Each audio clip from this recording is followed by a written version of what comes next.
ਸਤਿਨਾਮ ਸ੍ਰੀ ਵਾਹਿਗੁਰੂ। ਸਤਿਨਾਮ ਸ੍ਰੀ ਵਾਹਿਗੁਰੂ।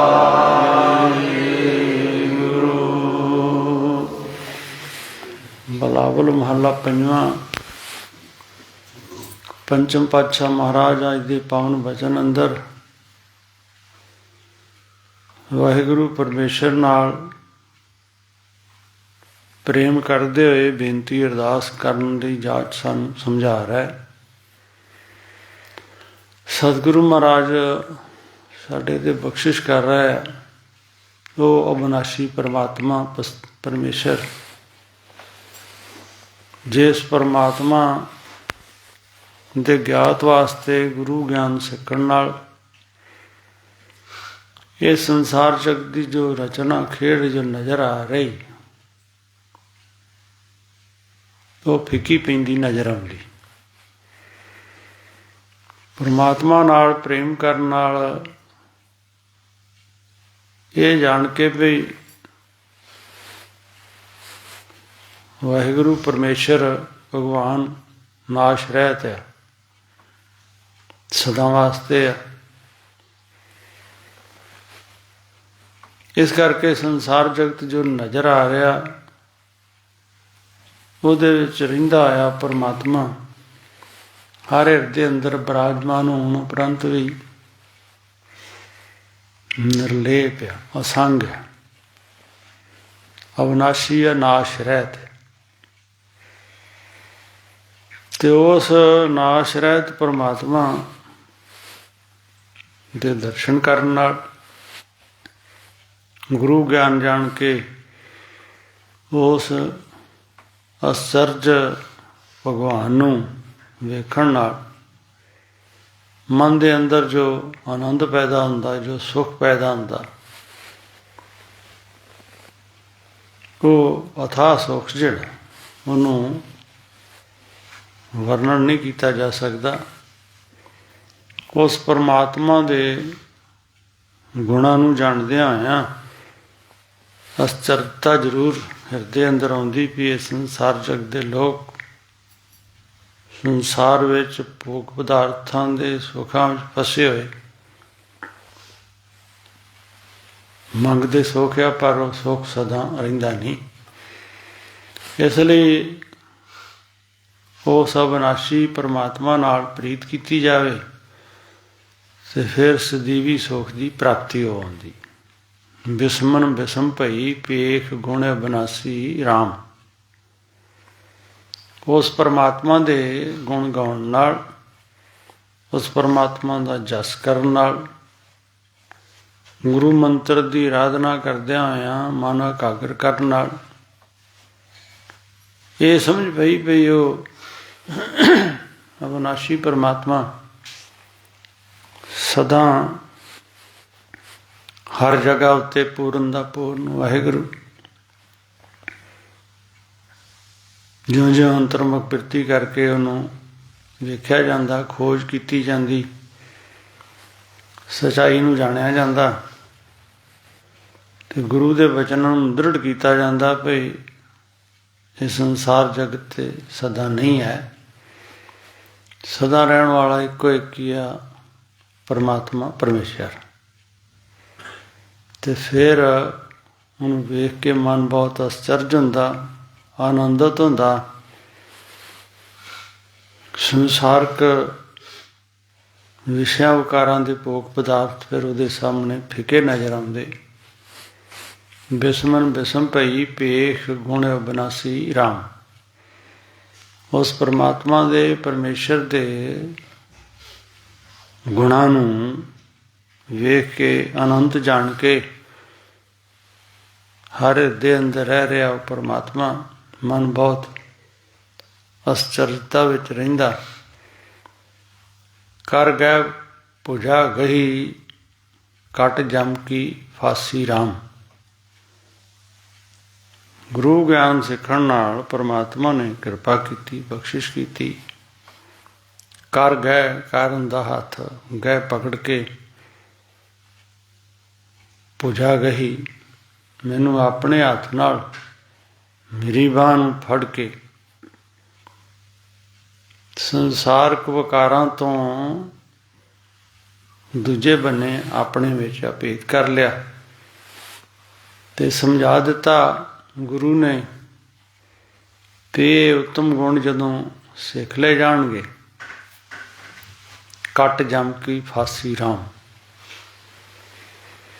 ਜਮਾਂ ਦੀ ਫਾਈ ਜਿਹਦੇ ਤੋਂ ਸਾਰਾ ਸੰਸਾਰ ਜਗਤ ਕੰਬਦਾ, ਵੀ ਇਹ ਸਰੀਰ ਨਾਸ਼ ਨਾ ਹੋ ਜਾਵੇ, ਸੰਸਾਰ ਪਰਿਵਾਰ ਜਿਉਂਦਾ ਤਿਉਂ ਬਣਿਆ ਰਹੇ,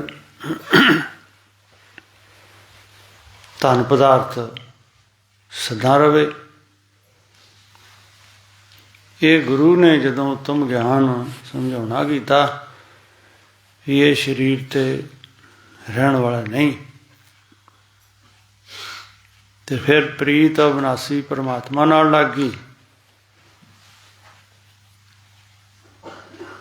ਫਿਰ ਖਿੱਚ ਸੰਸਾਰਕ ਭੋਗ ਪਦਾਰਥਾਂ ਨਾਲ ਨਹੀਂ ਰਹੀ। ਇਹਨੂੰ ਕਹਿੰਦੇ ਜਮ ਦੀ ਫਾਈ ਕੱਟੀ ਗਈ। ਤੇ ਜੇ ਸੰਸਾਰ ਜਗਤ ਉੱਤੇ ਰਹਿੰਦਿਆਂ ਹੋਇਆਂ ਮਨ ਸੰਸਾਰੀ ਬਣਿਆ ਰਵੇ, ਵਾਸ਼ਨਾ ਵਿੱਚ ਗਲਤਾਨ ਹੋਵੇ,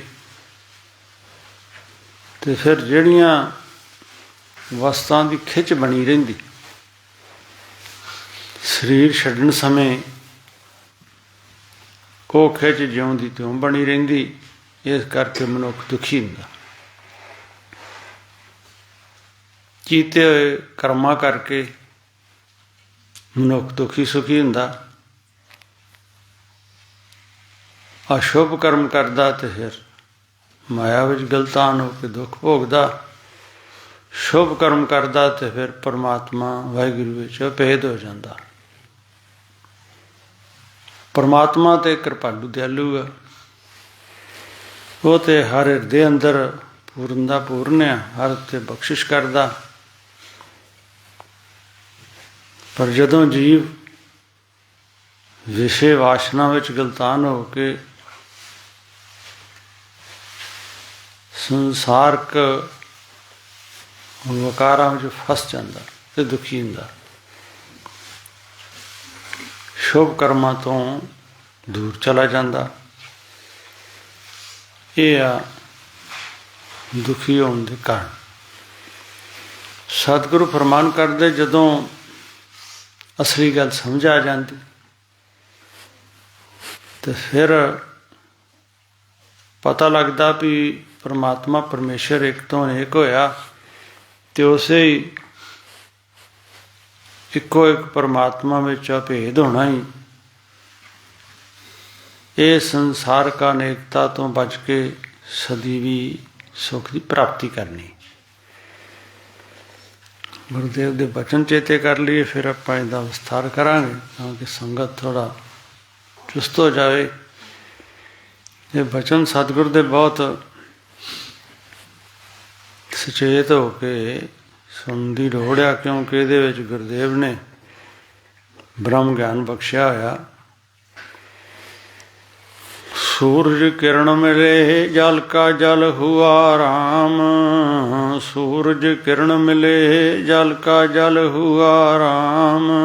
सूरज किरण मिले जल का जल हुआ राम, सूरज किरण मिले जल का जल हुआ राम। सूरज किरण मिले जल का जल हुआ राम, सूरज किरण मिले जल का जल हुआ राम। सूरज किरण मिले जल का जल हुआ राम, सूरज किरण मिले जल का जल हुआ राम। ज्योति ज्योत रली संपूर्ण थिया राम, ज्योति ज्योत रली संपूर्ण थिया राम।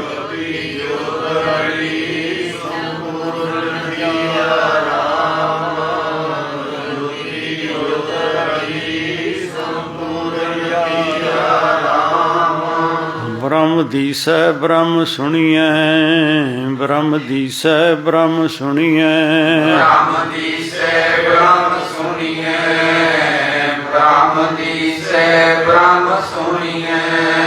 ਏਕ ਏਕ ਵਖਾਣੀਐ, ਏਕ ਏਕ ਵਖਾਣੀਐ, ਏਕ ਏਕ ਵਖਾਣੀਐ, ਏਕ ਏਕ ਵਖਾਣੀਐ। ਆਤਮ ਪਸਾਰਾ ਕਰਨਹਾਰਾ, ਆਤਮ ਪਸਾਰਾ ਕਰਨਹਾਰਾ, ਆਤਮ ਪਸਾਰਾ ਕਰਨਹਾਰਾ, ਆਤਮ ਪਸਾਰਾ ਕਰਨਹਾਰਾ। ਪ੍ਰਭ ਬਿਨਾ ਨਹੀਂ ਜਾਣੀਐ, ਪ੍ਰਭ ਬਿਨਾ ਨਹੀਂ ਜਾਣੀਐ, ਪ੍ਰਭ ਬਿਨਾ ਨਹੀਂ ਜਾਣੀਐ, ਪ੍ਰਭ ਬਿਨਾ ਨਹੀਂ ਜਾਣੀਐ। ਪ੍ਰਭ ਬਿਨਾ ਨਹੀਂ ਜਾਣੀਐ, ਪ੍ਰਭ ਬਿਨਾ ਨਹੀਂ ਜਾਣੀਐ, ਪ੍ਰਭ ਬਿਨਾ ਨਹੀਂ ਜਾਣੀਐ, ਪ੍ਰਭ ਬਿਨਾ ਨਹੀਂ ਜਾਣੀਐ। ਸਤਿਗੁਰ ਸੱਚੇ ਪਾਤਸ਼ਾਹ ਮਹਾਰਾਜ ਸਾਨੂੰ ਉਸ ਪਰਮੇਸ਼ਰ ਨਾਲ ਪ੍ਰੇਮ ਕਰਨ ਦੇ ਜੋ ਗੁਣ ਸਮਝਾ ਰਿਹਾ ਹੈ, ਤੇ ਨਾਲ ਬੇਨਤੀ ਕਰਕੇ ਸਾਨੂੰ ਬੇਨਤੀ ਕਰਨ ਦੀ ਇਜਾਜ਼ਤ ਦੱਸ ਰਿਹਾ ਹੈ, ਕਿਉਂਕਿ ਆਪ ਤੇ ਪਰਮੇਸ਼ਰ ਸਰੂਪ ਆ। ਸਾਨੂੰ ਸਿੱਖਿਆ ਦੇਣ ਵਾਸਤੇ ਉੱਤਮ ਬਾਣੀ ਦੁਆਰਾ ਬਚਨ ਲਿਖੇ ਹੋਏ, ਗਹਿ ਪੁਜਾ ਲੀਨੀ ਦਾਸ ਕੀਨੀ ਅੰਕਰ ਅਦੋਤ ਜਣਾਇਆ। ਜਿਉਂ ਜਿਉਂ ਗੁਰੂ ਕੋਲੋਂ ਗਿਆਨ ਸਿੱਖਿਆ, ਨਾਮ ਜਪਿਆ, ਨਾਮ ਜਪਦਿਆਂ ਹੋਇਆਂ ਇੱਕੋ ਇੱਕ ਆਸਰਾ ਪਰਮਾਤਮਾ ਦਾ ਲੈਣਾ ਕੀਤਾ। ਸਭ ਤਰ੍ਹਾਂ ਦੇ ਵਿਸ਼ੇ ਵਿਕਾਰਾਂ ਦੇ, ਭੋਗਾਂ ਦੇ ਦੁੱਖ ਜਾਣ ਕੇ ਤਿਆਗ ਦਿੱਤਾ। ਤੇ ਫਿਰ ਪਰਮਾਤਮਾ ਨੇ ਬਖਸ਼ਿਸ਼ ਕੀਤੀ, ਕਿਰਪਾ ਕੀਤੀ, ਗਹਿ ਪੁਜਾ ਲੀਨੀ, ਮੈਨੂੰ ਬਾਂਹ ਤੋਂ ਪਕੜ ਕੇ ਆਪਣਾ ਦਾਸ ਬਣਾ ਲਿਆ। ਫਿਰ ਕੀ ਕੀਤਾ ਵਾਹਿਗੁਰੂ ਪਰਮਾਤਮਾ ਨੇ? ਕੀਤੀ ਹੋਈ ਉੱਤਮ ਬੰਦਗੀ, ਗੁਰੂ ਦੁਆਰਾ ਸਿੱਖਿਆ ਹੋਇਆ ਉਪਦੇਸ਼, ਪੂਰਬ ਕਰਮ ਅੰਕਰ ਜਦ ਪ੍ਰਗਟਿਆ ਤਾਂ ਭੇਟਿਓ ਪੁਰਖ ਰਸਕ ਬੈਰਾਗੀ, ਪੂਰਬਲਾ ਅੰਕਰ ਪ੍ਰਗਟ ਹੋਇਆ। ਕੀਤੀ ਹੋਈ ਕਮਾਈ, ਜਪਿਆ ਹੋਇਆ ਨਾਮ, ਸਤਿਗੁਰੂ ਦੀ ਕਿਰਪਾ ਬਖਸ਼ਿਸ਼ ਨਾਲ ਅੰਕਰ ਅਦੋਤ ਜਣਾਇਆ। ਸ਼ੁਭ ਸੰਕਲਪ, ਸ਼ੁਭ ਇਛਾਵਾਂ ਹਿਰਦੇ ਅੰਦਰ ਪੈਦਾ ਹੋਈਆਂ। ਵਾਹਿਗੁਰੂ ਪਰਮਾਤਮਾ ਨੇ ਆਪਣਾ ਆਪ ਜਣਾ ਦਿੱਤਾ, ਪ੍ਰਗਟ ਕਰ ਦਿੱਤਾ। ਸਮਝ ਪੈ ਗਈ ਪਈ ਸਾਰੇ ਜੀਵ ਪਰਮਾਤਮਾ ਦੇ, ਭਗਵਾਨ ਦੇ ਬਣਾਏ ਹੋਏ, ਤੇ ਆਪ ਪਰਮੇਸ਼ਵਰ ਉਹਦੇ ਵਿੱਚ ਰਮਿਆ ਹੋਇਆ। ਜਿਉਂ ਜਿਉਂ ਫਿਰ ਬੰਦਗੀ ਕੀਤੀ, ਨਾਮ ਜਪਿਆ, ਕੀ ਚੀਜ਼ਾਂ ਜੀਵਕਾਰ ਹਿਰਦੇ ਅੰਦਰੋਂ ਪਰਮਾਤਮਾ ਨੇ ਬਖਸ਼ਿਸ਼ ਕਰਕੇ ਗੁਰੂ ਗਿਆਨ ਸਿੱਖਣ ਨਾਲ ਭਜਾ ਦਿੱਤੇ।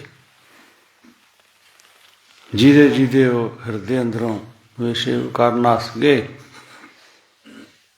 ਉਹਦੇ ਤੇ ਪਰਮਾਤਮਾ ਦੀ ਪ੍ਰਸੰਨਤਾ ਹੋਈ। ਮਰਨ ਮੋਹ ਵਿਕਾਰ ਨਾਠੇ, ਦਿਵਸ ਨਿਰਮਲ ਆਇਆ। ਮੋਹ ਦੀ ਮੈਲ ਜਿਹੜੀ ਮਨ ਤੇ ਜੰਮੀ ਹੋਈ, ਜਿਹਦਾ ਕਰਕੇ ਹਿਰਦਾ ਵਿਸ਼ੇ ਵਿਕਾਰਾਂ ਨਾਲ ਗੰਦਾ ਹੋਇਆ। ਗੰਦਾ ਹੋਇਆ ਹਿਰਦਾ, ਅਸ਼ੁਭ ਵਿਚਾਰ, ਅਸ਼ੁਭ ਵਿਕਾਰ, ਮਲਨ ਮੋਹ ਵਿਕਾਰ ਨਾਠੇ, ਇਹ ਚਲੇ ਗਏ, ਇਹ ਭੱਜ ਗਏ। ਇਹ ਫੁਰਨੇ ਹਿਰਦੇ ਅੰਦਰੋਂ ਸਦਾ ਲਈ ਬੰਦ ਹੋ ਗਏ। ਦਿਵਸ ਨਿਰਮਲ ਆਇਆ, ਪਵਿੱਤਰ ਸ਼ੁਭ ਚੰਗੇ ਦਿਨ ਆ ਗਏ, ਚੰਗੇ ਵਿਚਾਰ ਸ਼ੁਰੂ ਹੋ ਗਏ। ਹੁਣ 24 ਘੰਟੇ ਮਨ ਅੰਦਰ ਬੁਰੇ ਵਿਕਾਰ, ਬੁਰੇ ਵਿਚਾਰ ਆਉਂਦੇ ਨਹੀਂ ਤੇ ਨਾ ਹੀ ਮਨ ਦੁਖੀ ਹੁੰਦਾ। ਦ੍ਰਿਸ਼ਟ ਧਾਰੀ ਮਨ ਪਿਆਰੀ ਮਹਾਂ ਦੁਰਮਤ ਨਾਸੀ। ਇਹ ਭੈੜੀ ਬੁੱਧੀ ਕਿਵੇਂ ਚਲੇਗੀ? ਮਹਾਂ ਦੁਰਮਤ, ਬਹੁਤ ਦੁਖੀ ਕਰਨ ਵਾਲੀ ਭੈੜੀ ਮੱਤ, ਜਿਹੜੀ ਬਾਰ ਬਾਰ ਲੋਭ ਮੁਕਾਰਾਂ ਵਿੱਚ ਮਮਤਾ ਵਿੱਚ ਵਸਾਈ ਰੱਖਦੀ, ਉਹ ਸਦਾ ਵਾਸਤੇ ਖੋਟੀ ਬੁੱਧੀ ਨਾਸ਼ ਹੋਊਗੀ। ਦ੍ਰਿਸ਼ਟਧਾਰੀ ਮਨ ਪਿਆਰੀ। ਜਦੋਂ ਉੱਤਮ ਵਿਚਾਰ ਗੁਰੂ ਪਾਸੋਂ ਸਿੱਖੇ, ਪਰਮਾਤਮਾ ਦੇ ਗੁਣਾਂ ਨੂੰ ਗੁਣਾਨ ਕੀਤਾ, ਤੇ ਪਰਮਾਤਮਾ ਨੇ ਫਿਰ ਦ੍ਰਿਸ਼ਟਧਾਰੀ ਕਿਰਪਾ ਕੀਤੀ, ਬਖਸ਼ਿਸ਼ ਕੀਤੀ, ਤੇ ਫਿਰ ਪਰਮਾਤਮਾ ਨੂੰ ਉਹ ਜੀਵ, ਉਹ ਗੁਰਮੁਖ ਚੰਗਾ ਲੱਗਾ, ਪਿਆਰਾ ਲੱਗਾ। ਪਰਮਾਤਮਾ ਦਾ ਕਿਰਪਾਲੂ ਦਿਆਲੂ ਆਪਾਂ ਕੌਸ਼ਲ ਆ। ਬੁਰੇ ਕਰਮ ਕਰਨ ਵਾਲਾ ਤੇ ਜੀਵ ਆ, ਜਿਉਂ ਜਿਉਂ ਕਰਮ ਬੁਰੇ ਕਰਦਾ ਉਹ ਲਿਖੇ ਜਾਂਦੇ ਤੇ ਫਿਰ ਉਹਨੂੰ ਭੁਗਣੇ ਪੈਂਦੇ। ਤੇ ਜੇ ਇਹੋ ਹੀ ਮਨ ਪਰਮਾਤਮਾ ਨਾਲ ਜੁੜ ਜਾਵੇ, ਫਿਰ ਸਦੀਵੀ ਸੁੱਖ ਦੀ ਪ੍ਰਾਪਤੀ ਹੋ ਜਾਂਦੀ। ਬਨਵੰਤ ਨਾਨਕ ਪਈ ਦਿਨ ਬਲ, ਮਿਲੇ ਪ੍ਰਭ ਮਿਲੇ ਅਬਨਾਸੀ। ਬੁੱਧੀ ਜਦੋਂ ਨਿਰਮਲ ਹੋ ਗਈ, ਸ਼ੁੱਧ ਹੋ ਗਈ, ਗੁਰੂ ਉਪਦੇਸ਼ ਨਾਲ, ਪਰਮਾਤਮਾ ਦੀ ਕਿਰਪਾ ਬਖਸ਼ਿਸ਼ ਨਾਲ, ਅਬਨਾਸੀ ਪਰਮਾਤਮਾ ਦੇ ਭਗਵਾਨ ਦੇ ਦਰਸ਼ਨ ਹੋਏ, ਸਦੀਵੀ ਸੁੱਖ ਦੀ ਪ੍ਰਾਪਤੀ ਹੋ ਗਈ।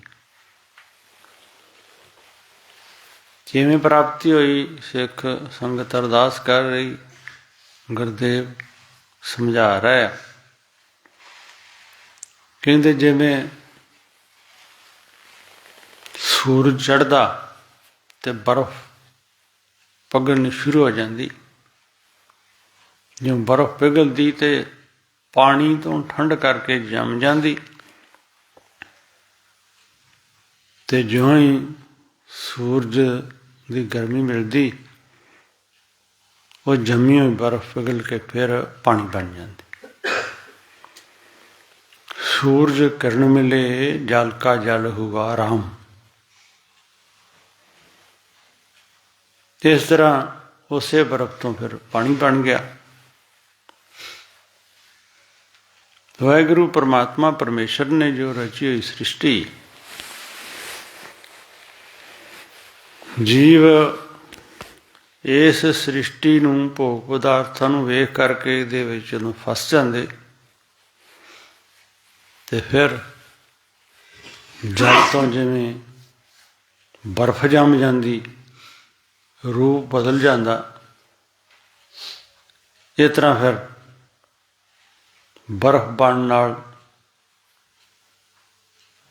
ਜਲ ਤੋਂ ਉਹਦਾ ਰੂਪ ਬਦਲ ਗਿਆ। ਇਸ ਤਰ੍ਹਾਂ ਦੇ ਵਿਚਾਰ ਜਦੋਂ ਆਉਂਦੇ, ਮਨ ਫਿਰ ਲੋਭ ਵਿਕਾਰਾਂ ਵਿੱਚ ਫਸਿਆ ਰਹਿੰਦਾ। ਜਿਵੇਂ ਸੂਰਜ ਦੇ ਚੜ੍ਹਨ ਨਾਲ, ਸੂਰਜ ਦੀ ਗਰਮੀ ਨਾਲ ਬਰਫ਼ ਪਿਘਲ ਕੇ ਪਾਣੀ ਬਣ ਜਾਂਦਾ,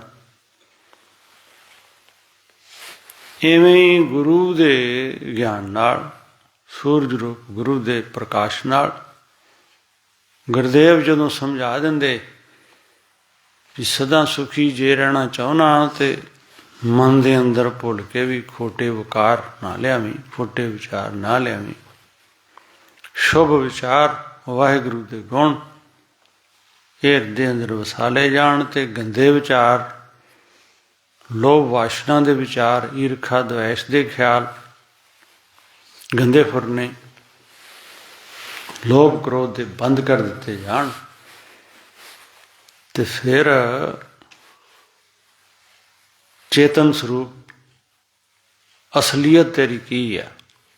ਵਾਹਿਗੁਰੂ ਪ੍ਰੀਤਮ ਦੀ ਪੂਰਨ ਅੰਸ਼ ਹੋਣ ਕਰਕੇ ਆਤਮਾ ਸਦਾ ਅਵਿਨਾਸ਼ੀ। ਇਸ ਲਈ ਤੂੰ ਉਸ ਪਰਮਾਤਮਾ ਵਿੱਚ ਅਭੇਦ ਹੋ ਜਾਵੇਂ। ਸੂਰਜ ਕਿਰਨ ਵੇਲੇ ਜਲ ਕਾ ਜਲ ਹੁਆ ਰਾਮ। ਇਸ ਤਰ੍ਹਾਂ ਬਰਫ਼ ਪਿਘਲ ਕੇ ਪਾਣੀ ਬਣ ਗਈ। ਇਵੇਂ ਗੁਰੂ ਉਪਦੇਸ਼ ਨੂੰ ਗ੍ਰਹਿਣ ਕਰਨ ਨਾਲ ਇਹ ਵਿਛੜਿਆ ਜੀਵ ਉਸੇ ਹੀ ਵਾਹਿਗੁਰੂ ਪਰਮਾਤਮਾ ਵਿੱਚ ਅਭੇਦ ਹੋ ਜਾਂਦਾ। ਕਦੋਂ ਅਭੇਦ ਹੁੰਦਾ? ਜਦੋਂ ਬਰਫ਼ ਨੂੰ ਤਿਆਗ ਦਿੰਦਾ। ਇਸ ਤਰ੍ਹਾਂ ਅਸ਼ੁਭ ਜਿਹੜੇ ਵਿਚਾਰ ਹੈ ਉਹਨੂੰ ਛੱਡਦਿਆਂ ਹੀ ਗੁਰੂ ਗਿਆਨ ਦ੍ਰਿੜ ਕਰਕੇ ਸ਼ੁਭ ਵਿਚਾਰ ਆ ਜਾਣ ਤੇ ਫਿਰ ਅਸਲ ਚੇਤਨਤਾ ਹਿਰਦੇ ਅੰਦਰ ਆ ਜਾਂਦੀ, ਸਮਝ ਪੈ ਜਾਂਦੀ। ਜੋਤੀ ਜੋਤ ਰਲੀ ਸੰਪੂਰਨ ਥੀ ਆਰਾਮ। ਇਸ ਤਰ੍ਹਾਂ ਜੋਤੀ ਜੋਤ ਰਲੀ ਦੀ ਵੀ ਇੱਕ ਦਿਨ ਆਪਾਂ ਵਿਚਾਰ ਕੀਤੀ ਸੀ ਵੀ ਜਗਦੀ ਹੋਈ ਮੋਮਬੱਤੀ ਲਾਗੇ ਬੁਝੀ ਹੋਈ ਮੋਮਬੱਤੀ ਲਿਆਵੇ, ਉਹਨੂੰ ਜਗਾਵੇ ਤੇ ਉਹ ਵੀ ਜਗਮਗ ਕਰਨ ਲੱਗ ਪੈਂਦੀ। ਗੁਰੂ ਗਿਆਨ ਜਦੋਂ ਹਿਰਦੇ ਅੰਦਰ ਪ੍ਰਵੇਸ਼ ਕਰ ਜਾਵੇ ਫਿਰ ਅੰਧਕਾਰ ਮਿਟ ਜਾਂਦਾ, ਅਗਿਆਨ ਦੂਰ ਹੋ ਜਾਂਦਾ, ਗਿਆਨ ਹਿਰਦੇ ਅੰਦਰ ਪ੍ਰਵੇਸ਼ ਕਰ ਜਾਂਦਾ।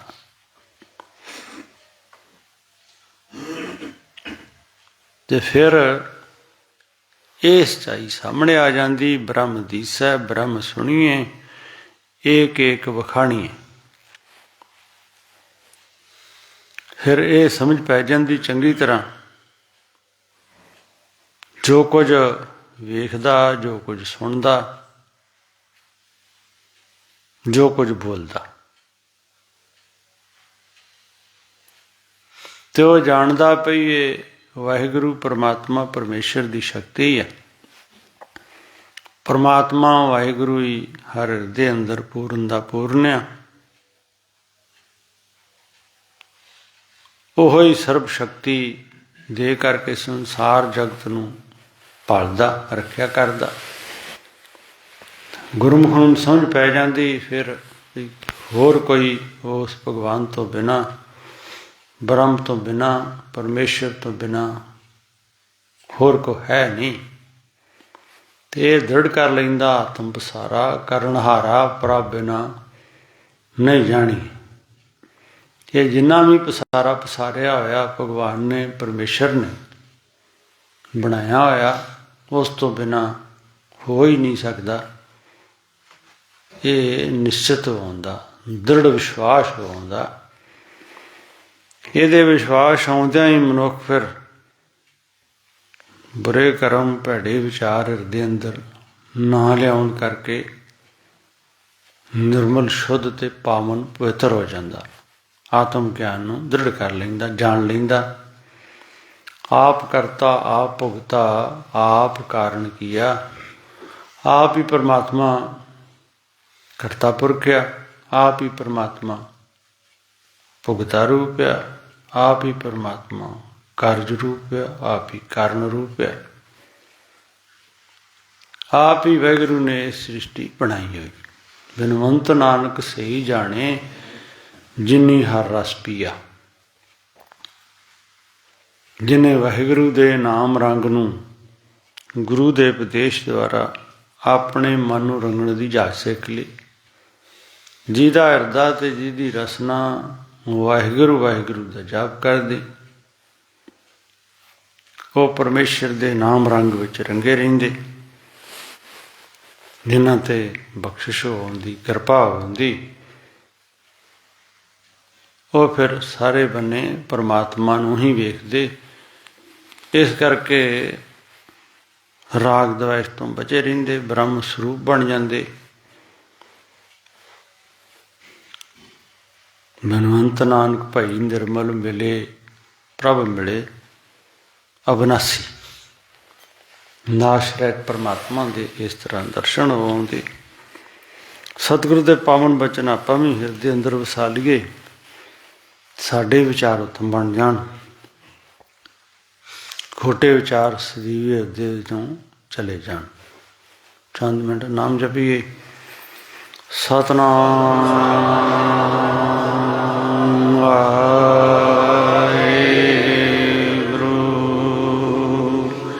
ਸਤਿਨਾਮ ਵਾਹਿਗੁਰੂ, ਵਾਹਿਗੁਰੂ, ਵਾਹਿਗੁਰੂ।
ਵਾਹਿਗੁਰੂ ਜੀ ਕਾ ਖਾਲਸਾ ਵਾਹਿਗੁਰੂ ਜੀ ਕੀ